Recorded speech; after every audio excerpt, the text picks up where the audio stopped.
Good morning all of you. मैं Narendra Chaudhary, senior nursing officer, आप सभी का जोधपुर नर्सिंग क्लासेस के ऑनलाइन प्लेटफॉर्म पर स्वागत करता हूं। आप आज की क्लास के लिए प्रिपेयर हैं? जल्दी से जल्दी आज की क्लास को ज्वाइन कीजिए, ज्यादा से ज्यादा मात्रा में शेयर कीजिए, लाइक कीजिए एंड सब्सक्राइब कीजिए। तो आज की क्लास बहुत ही इंपॉर्टेंट क्लास होने वाली है, जिसके में अपन डिस्कस करेंगे वो टॉपिक्स है, वो बहुत ही इंपॉर्टेंट टॉपिक है। इस टॉपिक से रिलेटेड हर एग्जाम्स के अंदर कुछ न कुछ क्वेश्चन है वो पुटअप होते हैं। ठीक है, तो आज की क्लास को ज्वाइन करना फटाफट आ जाए, लाइक कीजिए, शेयर कीजिए, सब्सक्राइब कीजिए। अपना आपको कॉन्फिडेंट रखिए, मोटिवेट रखिए। Confidence and hard work is the best medicine to kill the disease called failure. It makes you person success. Today we start now CSF, cerebrospinal fluid. CSF क्या होता है, normal value कितनी होती है, normal colour क्या होता है, उसके बारे में अपन थोड़ा डिस्कस है वो करते हैं। नॉर्मल CSF का जो कलर होता है, नॉर्मल CSF का जो कलर होता है वो क्रिस्टल क्लियर का होता है, क्रिस्टल क्लियर का होता है। ठीक है, नॉर्मल या फिर अपन इसको ब्राइट की बोल सकते हैं, ब्राइट कलर का भी बोल सकते हैं। ये नॉर्मल CSF का कलर होता है। नॉर्मल कलर ऑफ CSF बहुत ही इंपॉर्टेंट क्वेश्चन है, हर एग्जाम्स के अंदर ये क्वेश्चन पुटअप होता है कि नॉर्मल CSF का कलर क्या होता है। ठीक है, तो क्रिस्टल क्लियर या फिर ब्राइट कलर के में अपने को देखने को मिलता है। नॉर्मल CSF की जो pH होती है वो कितनी होती है? नॉर्मल CSF की जो pH होती है वो 7.32 होती है, यानी कि स्लाइटली एल्कलाइन नेचर के अंदर है वो होती है, स्लाइटली एल्कलाइन नेचर के अंदर है वो होती है। CSF की जो pH होती है वो 7.32 यानी कि स्लाइटली एल्कलाइन नेचर के अंदर होती है। और मोस्ट इंपॉर्टेंट एक क्वेश्चन ध्यान रखना, CSF के अंदर RBC जो होती है वो क्या होती है, वो एब्सेंट होती है। प्रेजेंट मत कर देना मेरे दोस्तों, CSF के अंदर RBC हमेशा एब्सेंट रहती है, कभी भी प्रेजेंट मत कर देना। ठीक है, ठीक है, तो RBC हमेशा एब्सेंट रहती है। CSF के अंदर प्रेजेंट्स क्या क्या रहते हैं, CSF के अंदर क्या क्या प्रेजेंट्स रहते हैं, वो देखिए प्रोटीन रहता है, CSF प्रोटीन रहता है, शुगर रहता है, क्लोराइड रहता है एंड WBC रहता है, एंड WBC है वो रहता है। तो नॉर्मल CSF का जो कलर होता है वो क्रिस्टल क्लियर या फिर ब्राइट कलर के अंदर होता है। नॉर्मल CSF की जो pH होती है वो स्लाइटली एल्कलाइन होती है, यानी कि 7.32 होती है। एंड RBC हमेशा एब्सेंट होता है, बहुत इंपॉर्टेंट है ये। प्रेजेंट क्या रहता है, प्रोटीन रहता है, शुगर रहता है, क्लोराइड रहता है एंड WBC रहता है जी। ठीक है, प्रेजेंस में WBC है वो ये मोस्ट है, इसका भी आपको ध्यान रखना, प्रेजेंस है वो, क्योंकि इन्फेक्शन के अंदर WBC के काउंट्स है वो बढ़ते हैं। ठीक है, तो मोस्टली आप लोगों को नॉर्मल कलर के बारे में, नॉर्मल pH के बारे में और उसके अंदर क्या एब्सेंट रहता है और क्या प्रेजेंट रहता है, इसके बारे में थोड़ा सा है वो सुपरफिशियली ध्यान रखना होती है वो जरूरी होता है। अब अपन देखते हैं कि नॉर्मल CSF प्रोटीन कितना होता है, ठीक है, और ग्लूकोज शुगर कितना होता है, और जो क्लोराइड की जो मात्रा होती है वो कितनी होती है, क्योंकि CSF के अंदर ये जो चीजें सारी प्रेजेंस होती है इनके बारे में सुपरफिशियली वो देखते हैं। नॉर्मल CSF ग्लूकोज या फिर शुगर बोल सकते हैं। नॉर्मल CSF जो शुगर जो है, नॉर्मल CSF शुगर जो होता है वो होता है 40 to 60 mg/dl। बहुत ही इंपॉर्टेंट है दोस्तों, ध्यान रखना, 40 to 60 mg/dl normal CSF sugar होता है, 40 to 60 mg/dl होता है। नॉर्मल CSF प्रोटीन जो होता है, नॉर्मल CSF प्रोटीन जो होता है, नॉर्मल CSF प्रोटीन जो होता है वो होता है 30 to 50 mg/dl। बहुत ही इंपॉर्टेंट है, इसको भी ध्यान रखना। 30 to 50 नॉर्मल CSF प्रोटीन होता है एंड नॉर्मल CSF क्लोराइड की जो मात्रा होती है, नॉर्मल CSF क्लोराइड की जो मात्रा होती है वो होती है 720 से 750 mg/dl। नॉर्मल CSF क्लोराइड की जो मात्रा होती है वो 720 से 750 mg पर डील होती है। नॉर्मल शुगर की मात्रा होती है 40 to 60 mg पर डील होती है। Normal CSF protein 30 to 50 mg पर डील होती है और नॉर्मल CSF क्लोराइड की जो मात्रा होती है वो 720 से 750 mg पर डील होती है। ये बहुत ही इंपॉर्टेंट है, हर एग्जाम्स के अंदर इसके बारे में कुछ ना कुछ क्वेश्चन है वो पुट होता है। अब बात आती है नॉर्मल CSF प्रेशर कितना होता है, ये भी बहुत इंपॉर्टेंट क्वेश्चन, जेएमसी एग्जाम्स के अंदर बार बार क्वेश्चन रिपीट हो चुका है, पीजीए के अंदर रिपीट हो चुका है। नॉर्मल CSF प्रेशर की अगर बात करें, नॉर्मल CSF प्रेशर की अगर बात करें, नॉर्मल CSF प्रेशर की अगर बात करें तो 5 to 15 mm of Hg, 5 to 15 mm of Hg normal CSF pressure होता है। दोस्तों हमेशा ध्यान रखना, बहुत ही इंपॉर्टेंट क्वेश्चन है ये। Normal CSF pressure is 5 to 15 mm of Hg होता है, बहुत ही इंपॉर्टेंट क्वेश्चन है। तो आप सभी लोग इसके बारे में जान गए होंगे कि नॉर्मल CSF शुगर कितना होता है, प्रोटीन कितना होता है, नॉर्मल CSF क्लोराइड कितना होता है एंड नॉर्मल CSF प्रेशर कितना होता है, 5 to 15 mm of Hg वो होता है। इसके बारे में आप सभी लोग अवेयर हैं, पता है आप लोगों को। किसी भी चीज का रिवीजन होना बहुत ही इंपॉर्टेंट होता है और CSF एक ऐसा टॉपिक है जिससे रिलेटेड कुछ ना कुछ क्वेश्चंस है वो हर एग्जाम्स के अंदर है वो पुटअप है वो होते हैं। तो अपन सुपरफिशियली अपन देखते हैं कि CSF की जो एब्नॉर्मल फाइंडिंग्स होती है वो क्या होती है, क्योंकि एब्नॉर्मल फाइंडिंग से रिलेटेड भी कुछ क्वेश्चंस बनते हैं। कोई डिजीज कंडीशन होती है उसके अंदर CSF की जो वैल्यूज है वो कुछ को रिलेटेड होती है, किसी के अंदर बढ़ती है किसी के अंदर कैसा कुछ होता है। तो नॉर्मल एब्नॉर्मल फाइंडिंग की अगर बात करें, एब्नॉर्मल फाइंडिंग की अगर बात करें, एब्नॉर्मल फाइंडिंग्स बहुत ही इंपॉर्टेंट है दोस्तों। एब्नॉर्मल फाइंडिंग्स की बात करें तो मैंने आपको बताया था कि नॉर्मल CSF का जो कलर होता है, नॉर्मल कलर होता है वो क्रिस्टल क्लियर या फिर ब्राइट कलर का होता है।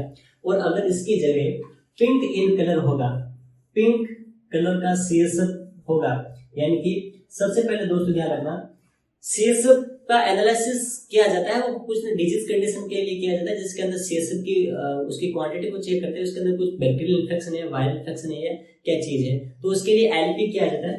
लंबर जो प्रोसीजर होता है वो लंबर पंचर होता है दोस्तों। लंबर पंचर को स्पाइनल टेप भी बोलते हैं, spinal tap, lumbar puncture is also known as spinal tap. Lumbar puncture एक प्रोसीजर होता है जिसके द्वारा CSF का विड्रॉल किया जाता है। सब अरेक्नोइड स्पेस जो होता है दोस्तों, सब अरेक्नोइड स्पेस, सब इरेक्नोइड स्पेस के अंदर एक नीडल को इंट्रोड्यूस करवाया जाता है, उससे फ्लूइड्स का एस्पिरेशन किया जाता है, फ्लूइड को विड्रॉल किया जाता है, उसी को बोलते हैं CSF विड्रॉल बोलते हैं। तो उस प्रोसीजर को बोलते हैं वो LP बोलते हैं, लंबर पंचर बोलते हैं। Lumbar puncture is also known as spinal tap. और बहुत ही इंपॉर्टेंट है कि लंबर पंचर करने की जो साइट होती है इन एडल्ट और इन चाइल्ड वो कौन सी होती है। तो दोस्त हमेशा ध्यान रखना, इन एडल्ट के अंदर लंबर वर्टिब्रा L3 L4 होता है एंड इन चाइल्ड के अंदर अगर बात करें तो लंबर वर्टिब्रा L4 L5 होता है। बहुत ही इंपॉर्टेंट क्वेश्चन है दोस्तों। लंबर पंचर करने की जो मोस्ट कॉमन साइट होती है वो एडल्ट के अंदर L3 L4 होता है एंड चाइल्ड के अंदर L4 L5 होता है। सब अरेक्नोइड स्पेस में किसी नीडल्स के द्वारा नीडल्स को इंट्रोड्यूस करवा के एक फ्लूइड को एस्पिरेट किया जाता है, फ्लूइड को विड्रॉल किया जाता है, वो CSF एनालिसिस है वो कहलाता है। Lumbar puncture is also known as spinal tap. Lumbar puncture में अपन दूसरे क्लास डिस्कस करेंगे लंबर पंचर के द्वारा कौन सी पोजीशन देते हैं, आफ्टर प्रोसीजर कौन सी पोजीशन देते हैं, मोस्ट कॉमन कॉम्प्लिकेशन क्या है, मोस्ट कॉमन साइड इफेक्ट क्या है लंबर पंचर का, ये अपन दूसरी क्लास में वो डिस्कस करेंगे। तो आज अपन देखते हैं कि एब्नॉर्मल फाइंडिंग क्या होगी CSF की। मैंने आपको बताया था कि नॉर्मल CSF का कलर ब्राइट होता है या फिर क्रिस्टल क्लियर का होता है। पिंक कलर का अगर CSF इंडिकेट है इसका मतलब क्या है, due to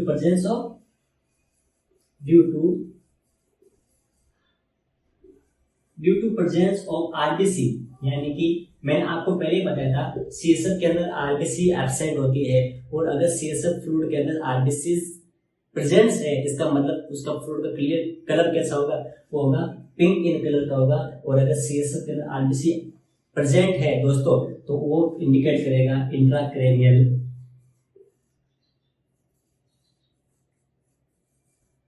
haemorrhage, intracranial haemorrhage को इंडिकेट करेगा डायरेक्टली। बहुत ही इंपॉर्टेंट दोस्तों, CSF फ्लूइड के अंदर अगर RBC प्रेजेंस है वो इंट्राक्रैनियल हेमरेज को इंडिकेट करेगा, वो डायरेक्टली क्या होगा, पिंक इन कलर के अंदर होगा। सेकेंड वन देखते हैं कि अगर येलो कलर का है, अगर CSF फ्लूइड येलो कलर का है तो वो ड्यू टू प्रेजेंस ऑफ पस, यानी कि पस अगर प्रेजेंस है तो वो येलो कलर के अंदर आएगा। बहुत ही इंपॉर्टेंट क्वेश्चन के यहाँ दोस्तों ध्यान रखना कि पस का जो कलर होता है वो हमेशा क्या होता है, वो येलो होता है। पस का जो कलर है वो हमेशा येलो कलर होता है। लेकिन एक चीज ध्यान रखना दोस्तों, एक एक्सेप्शन है कि जब भी स्यूडोमोनास का इन्फेक्शन होगा, स्यूडोमोनास बैक्टीरियल इन्फेक्शन होगा, बैक्टीरियल इन्फेक्शन होगा, स्यूडोमोनास बैक्टीरियल इन्फेक्शन होगा, जब भी बॉडी के अंदर इन्फेक्शन होगा तो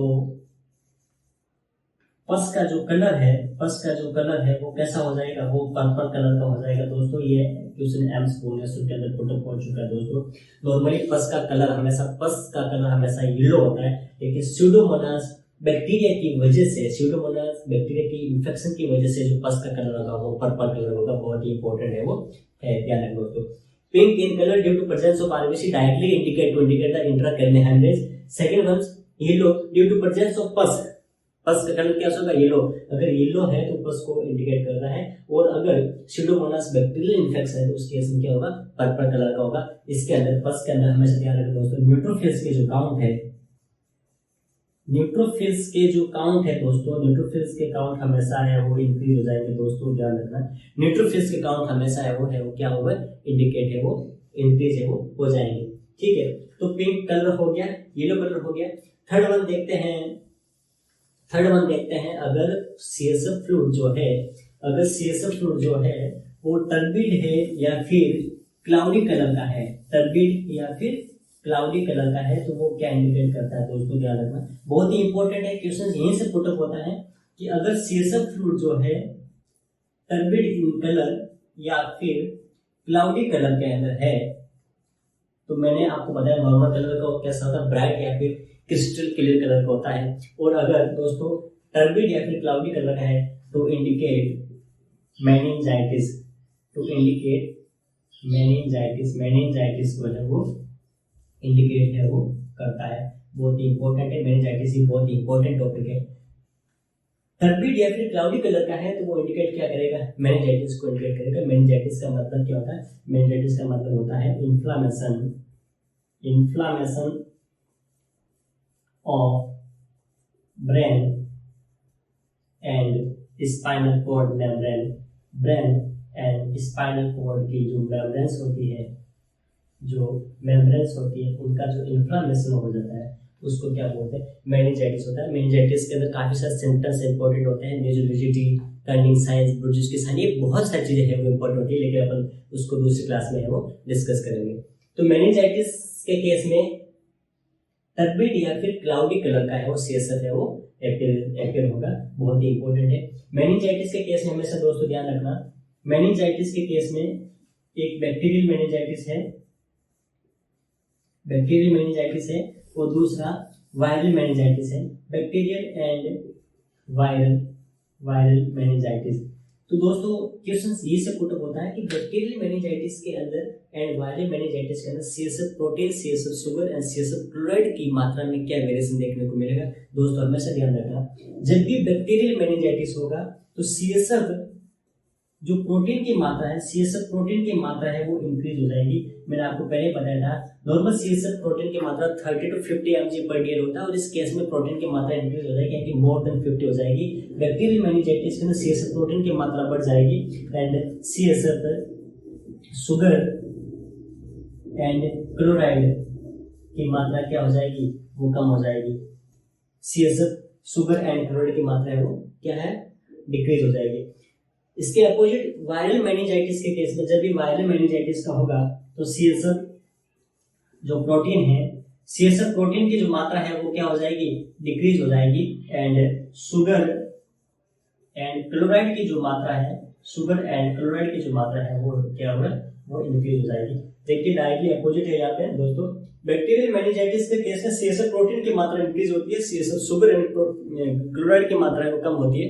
और वायरल मेनिंजाइटिस के केस में सीएसएफ प्रोटीन की मात्रा कम हो रही है जबकि सीएसएफ शुगर एंड क्लोराइड की मात्रा है वो क्या है, बढ़ रही है। तो मैंने आपको पहले बताया था normal CSF protein 30 to 50 mg/dl होता है, इससे ज्यादा अगर हो जाता है तो वो क्या इंडिकेट करता है, बैक्टीरियल मेनिंजाइटिस इंडिकेट करता है। नॉर्मल शुगर आपको मैंने बताया था 40 to 60 mg/dl होता है, और नॉर्मल क्लोराइड जो होता है वो 720 से 750 mg/dl होता है। तो ये चीजें आपको हमेशा ध्यान रखना, बैक्टीरियल मेनिंजाइटिस और वायरल मेनिंजाइटिस के केस में कौन सी किसकी क्वांटिटी है वो उसमें वेरिएशन देखने को मिलता है, कौन सी क्वांटिटी वो बढ़ती है। बहुत ही इंपॉर्टेंट क्वेश्चंस है दोस्तों, यहाँ से क्वेश्चंस पुट अप होते हैं भाई, एम्स जोधपुर और एम्स दिल्ली के अंदर ये क्वेश्चन बार पुट अप हो चुका है, तो इस कंडीशन को आपको है वो ध्यान रखना है। बैक्टीरियल मेनिंजाइटिस के केस में लिम्फोसाइट्स के काउंट है वो क्या होगा, लिम्फोसाइट्स के काउंट भी बढ़ेंगे, लिम्फोसाइट्स के काउंट भी बढ़ेंगे दोस्तों, ध्यान रखना, लिम्फोसाइट्स के जो काउंट है वो भी क्या हो जाएंगे, बढ़ जाएंगे। तो दोस्तों हमेशा ध्यान रखना, बैक्टीरियल मेनिंजाइटिस और वायरल मेनिंजाइटिस और मेनिंजाइटिस के केस में हमेशा CSF का कलर जो है वो टर्बिड या फिर क्लाउडी कलर को देखने को मिलेगा। उसके बाद अपन देखते हैं कि कुछ एक्सेप्शन है, मैं आपको बता देता हूँ कि कुछ एक्सेप्शन है इन कंडीशंस के अलावा। पोर्स डिजीज होती है, यानी कि स्पाइन्स ऑफ टीबी होती है, पोर्स डिजीज होती है।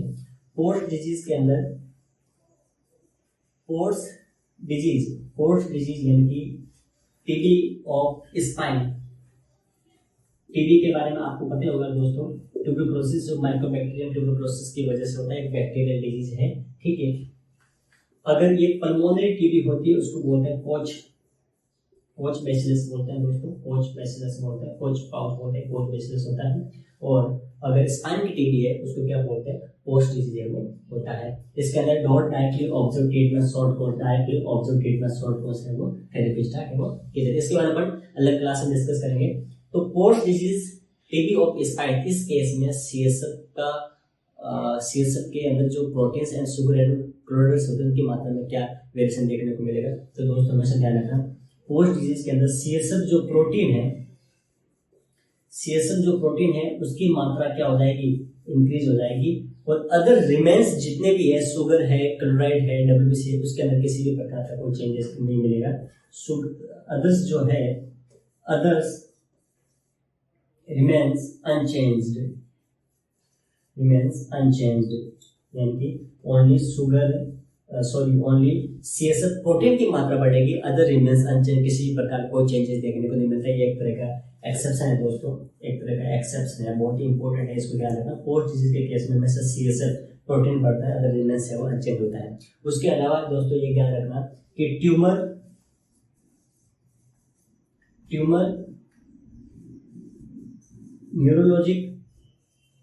Neurodegenerative disorder, tumour neurologic disorder and fungal infection, tumour neurodegenerative disorder and fungal infection के केस में क्या होगा दोस्तों, लिम्फोसाइट्स के जो काउंट है वो इंक्रीज हो जाएंगे, ठीक है दोस्तों। ध्यान रखना, मैंने आपको पहले बताया था कि बैक्टीरियल मेनिंजाइटिस और